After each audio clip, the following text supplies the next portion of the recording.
She stood across the kitchen island, eyes fixed on mine, and said, "I'm not reaching for the salt. I'm telling you, I'm going to be with other men. If there's ever a moment that splits your life into a before and after, that was mine."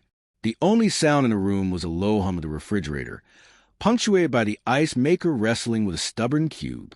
My wedding ring suddenly felt heavier, as if I had been wearing an anchor without realizing it. I tried to speak, but all that came out was a breath that tasted faintly of yesterday's bitter coffee. You think you'll know what to do when a bomb goes off in your own home. Argue, bargain, say something wise. Instead, I stood there frozen, gripping a dish towel, staring at my wife as though she were a photograph of an approaching storm. She gave the smallest shake of her head, eyes dropping to the countertop, like someone tracing a map they'd already decided to follow. "I'm not," she said quietly. "I'm done pretending I don't need this." We had built a life together. A dog that barked at the mail carrier like clockwork. A mortgage that tightened around us like a slow constrictor. A coffee maker that wheezed before sputtering to life. 7 years ago, we met at a friend's barbecue. Her name was Lena, and she had this habit of tilting her head when she listened like a curious bird. That tilt got me before anything else. We fell fast, argued rarely. Friends came to us for advice, on travel, on budgets, even on what brand of vacuum to buy. We had playlists for Sunday mornings, for road trips, for cleaning days when we danced with brooms.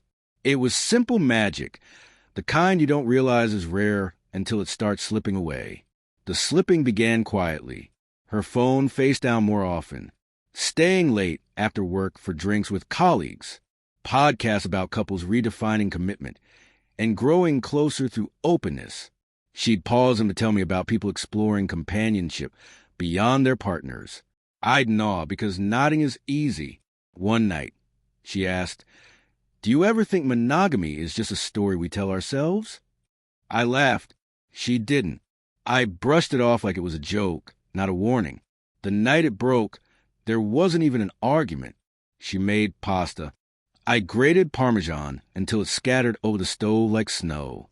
She swept it aside with her wrist and said, "I need to tell you something, and I need you to really listen." I thought she was going to talk about her job or my mom's relentless memes.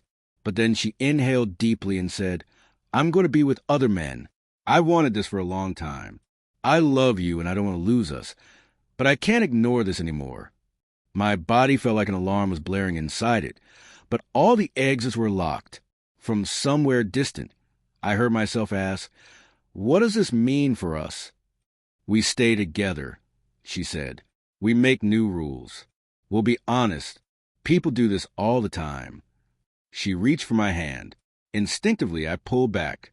"You can do it too," she added, and the kindness in her tone stung like salt in a cut. "I learned that you can feel anger and helplessness at the same time. You can know exactly what you want yet feel powerless to reach for it."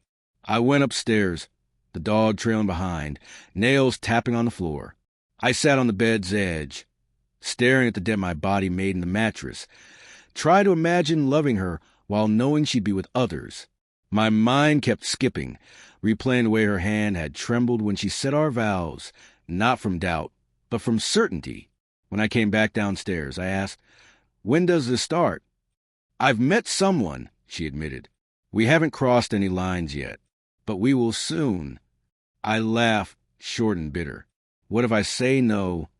Her expression softened, but her words didn't. "I'm not asking for your permission. This is who I am now. I hope you'll stay." That night, I drove without a destination because movement felt safer than stillness. I ended up at a gas station, watching the pump tick numbers upward. A man bought cigarettes and scratched a lottery ticket on his car.